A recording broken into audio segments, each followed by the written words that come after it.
ഞങ്ങളൊന്ന് പുറത്തേക്ക് പോയിട്ട് വരാൻ കുറച്ച് സാധനങ്ങൾ മേടിക്കാമെന്ന് വിചാരിച്ചിട്ട് പോവുകയായിരുന്നു. അപ്പോൾ ഞങ്ങളുടെ വീട്ടിന് കുറച്ചുകൂടി പോകണം. അവിടെ നിറയെ റോഡിൻ്റെ അപ്പുറം നിറയെ പാടങ്ങളാണ്. അപ്പോൾ ആ പാടത്ത് ട്രാക്ടർ പൂട്ടിക്കൊണ്ടിരിക്കുകയാണ്.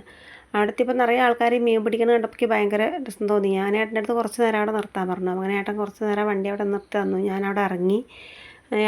ആളുകൾ മീനൊക്കെ പിടിക്കണമൊക്കെ നോക്കി നിന്നു. എല്ലാവരുടെ കയ്യിലും ഓരോ വടിയും ഓരോ സഞ്ചിയൊക്കെ ഉണ്ട്. ഇവർ ഈ ട്രാക്ടർ പോയതിനനുസരിച്ചിട്ട് മീനുകൾ ഇങ്ങനെ പെട്ടെന്ന് ചാടുന്നത് കാണാം. അപ്പോൾ ഒരടിയാണ്. അങ്ങനെ അടിച്ചിട്ട് അവരതിനെ കൈകൊണ്ട് പിടിച്ചങ്ങനെ സഞ്ചരിക്ക് കിടന്നു. നല്ല രസമാണ് കണ്ടു നിൽക്കാനായിട്ട്. കുറച്ച് നേരം ഞാനവിടെ കണ്ടു നിന്നത്. കാഴ്ചക്കാരും കുറച്ച് പേര് കണ്ട് കരയത്ത് കൂടെയൊക്കെ നിൽക്കണത്. ഈ കണ്ടത്തിൻ്റെ ഉള്ളിൽ നിറയെ ആളുകൾ തന്നെയാണ്. കുറേ പേരുണ്ട് പിടിക്കാൻ നിൽക്കണം. എല്ലാവർക്കും അത്യാവശ്യം കുറച്ച് കിട്ടിയിട്ടുണ്ട്. അങ്ങനെ അത് രസകരമായ ആ കാഴ്ച കണ്ടിട്ട് വീണ്ടും ഞങ്ങൾ യാത്ര തുടർന്നു.